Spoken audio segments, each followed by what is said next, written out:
You're listening to the Saturday Shakeup with Jaco on Karoo Radio, www.karooradio.co.za. I'm not even going to try and pronounce the surname correctly. I'm just going to say Steve Umculo. He's an upbeat, energetic singer-songwriter, born and raised in the culturally rich and bustling city of Johannesburg. And his music is a unique blend of afro-centric grooves and folk harmonies. And he's currently busy with a tour. He says it's his biggest tour to date. It's called the Tongues Out National Tour. And I am really glad and honored to have him join me live in studio this morning to tell us all about it. So, yes, good morning, Steve. How are you this morning? Morning. I'm very well, and you? I can't complain. It's a beautiful day in PE. It's a gorgeous day. Yeah, we normally got the wind blowing us away. Yeah. So this is a very rare occasion to see trees still outside. Exactly, and this is we could actually bright tonight. So, we've been chatting this morning, and I was going to ask you: have you ever been, to Port Elizabeth or Tobega? I'm not even going to try and do the click before.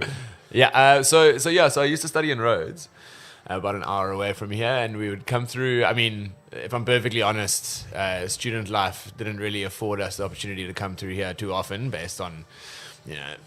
Definitely wouldn't now with the way petrol prices are going, but back then even it was quite a struggle to get here. But we would come through here, I'd say about once a month, and I developed quite a fond love for the Windy City at that point in time. It's awesome. You mentioned the petrol price. I'm actually joking with my daughter the other day. I was saying to her, it's getting to the point where I've got to decide whether I'm going to send you to school or not.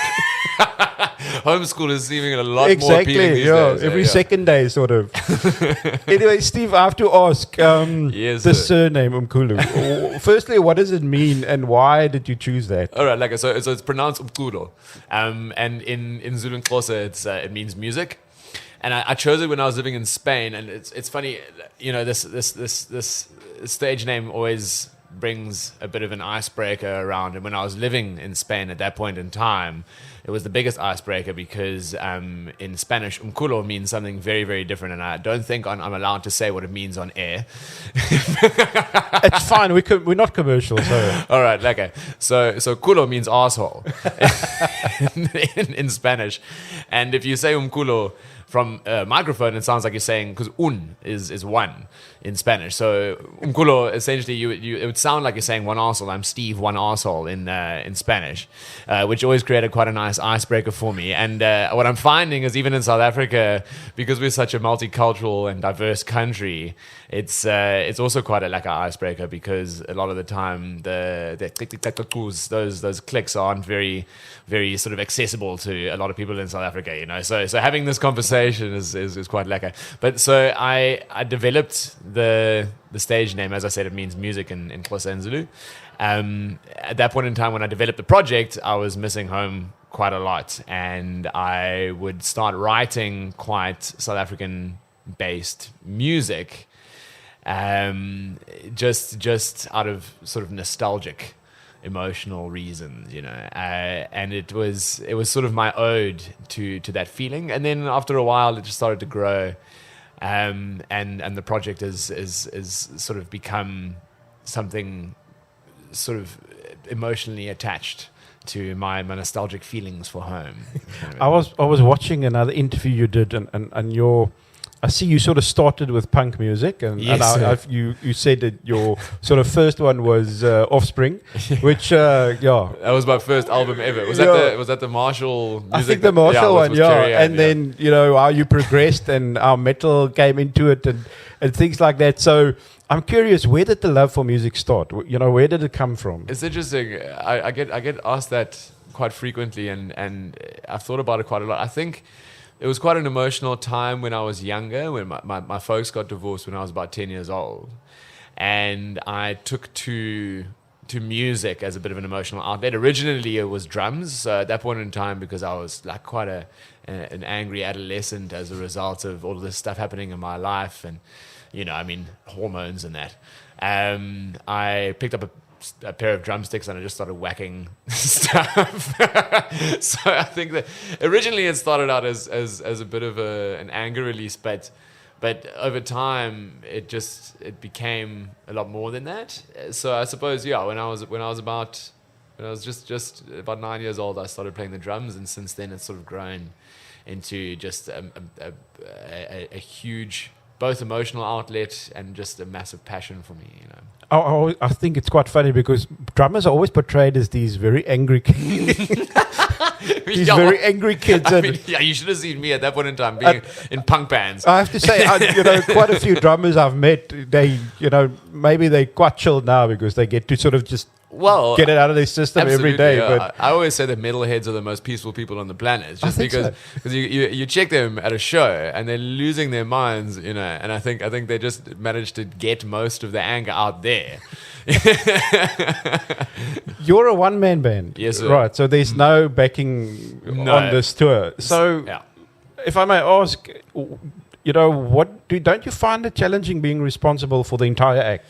Yes, I do, and I've thought about this quite a lot, and I had big chats over the course of this tour with both my girlfriend and other musicians that I've worked with about this. It is quite difficult to sometimes justify a music career when you're just by yourself a lot of the time, because you don't really, like in a band you have that sort of camaraderie where you're chatting about it constantly and building each other up and whatever, and we all know that music is not the most financially affluent career in the entire world, so there are some days where it's a little bit difficult from that perspective to do it, as well as just being physically taxing to carry drums with me and guitars and blah blah blah. But what I will say is that having played in bands my entire life, I am finding it very, very relaxing to not have to deal with other people in a band.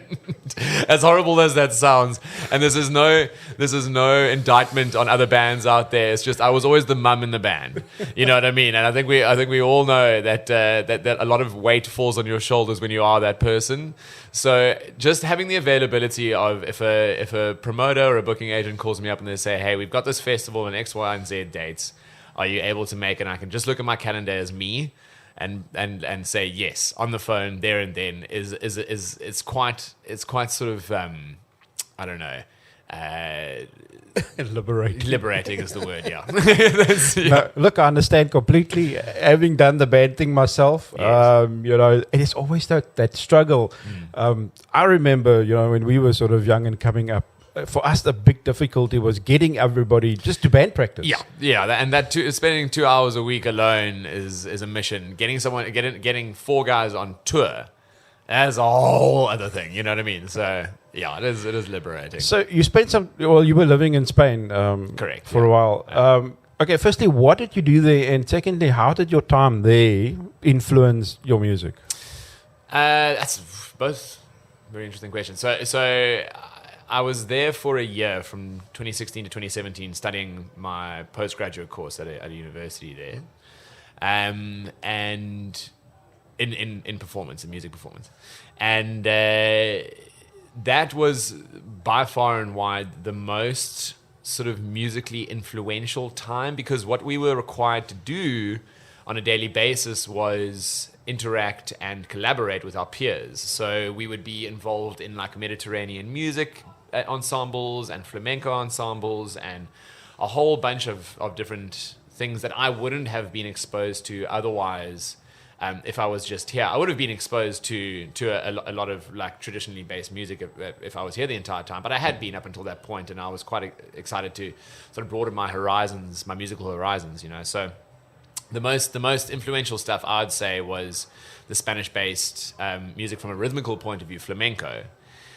Was so fascinating to me. I went to a show as often as I could while I was there. It's so incredibly complex that to a layman it probably sounds horrible. I don't know.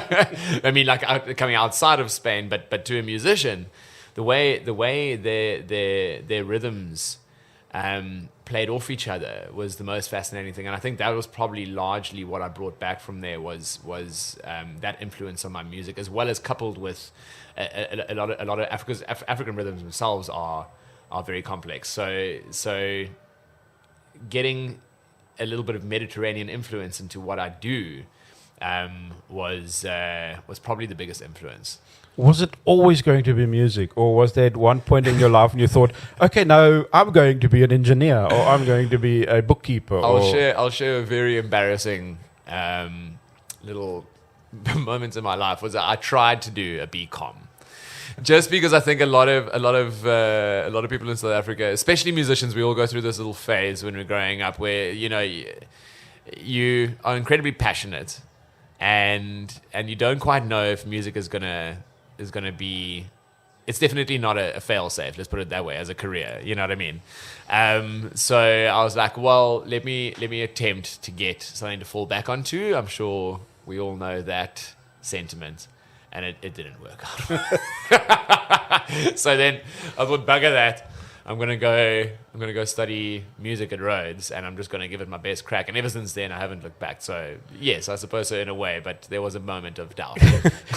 I was gonna say, I was gonna ask as an up and coming muso, but I just realized. I mean, I don't think person can refer to you anymore as an up and coming. Well, that's very nice. I think you've sort of passed that. But as a guy that that was up and coming, what was you found to be your biggest obstacle in the music industry or scene here in South Africa? In South Africa specifically, yeah. I think it's to be perfectly honest, it's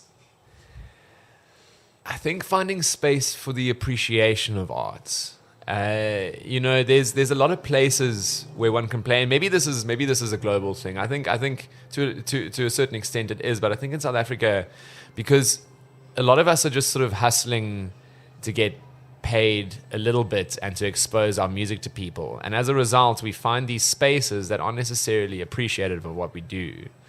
And I'm not here saying, everybody must just appreciate my art. It's the best art in the world. No, it's just about finding your particular niche market and establishing yourself within that market. In order to find that market, you find yourself sort of dragging your feet through a lot of spaces that won't necessarily care what you do. And that's fine. People don't have to care.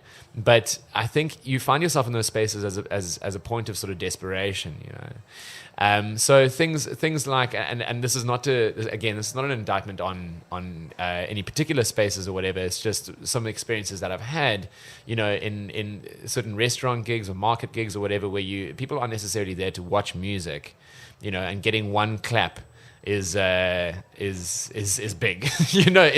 It's not the easiest space to play in, and it's definitely soul destroying to a certain extent.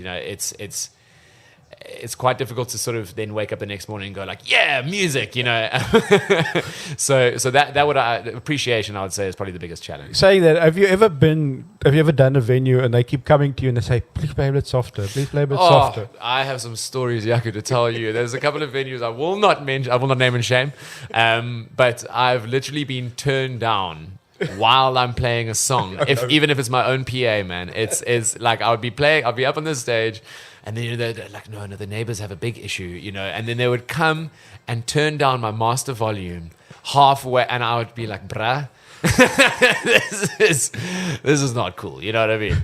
Look, I also don't want to mention names. I played at a venue once where the guy was literally walking around with a decibel meter. Oh, yeah.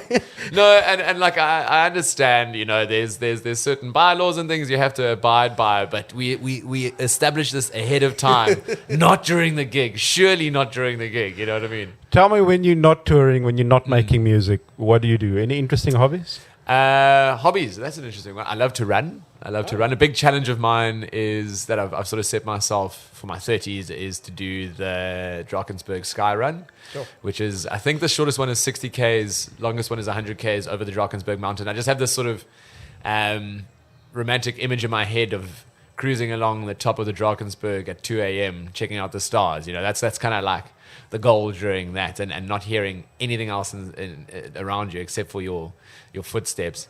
And then a couple of other things. When I was at Rhodes, I used to paddle quite a lot, so I want to try and complete the doozy. And then other career things. I do a bit of voiceovers here and there, which is a lot of fun. That I picked that up during lockdown. I mean, because we all had to have a side hustle, right? I'd say running, paddling, voiceovers. Yeah, and Bit of a fitness guy. I like to. Well, it's fitness is a goal, but the activity is sort of the main component. You know, I love to like do stuff and see stuff. It's kind of it. Your music or your shows is all about the audience, you know, having fun and enjoying themselves. Yeah. But it's obviously important for the musician to have fun and enjoy what he does. Yeah.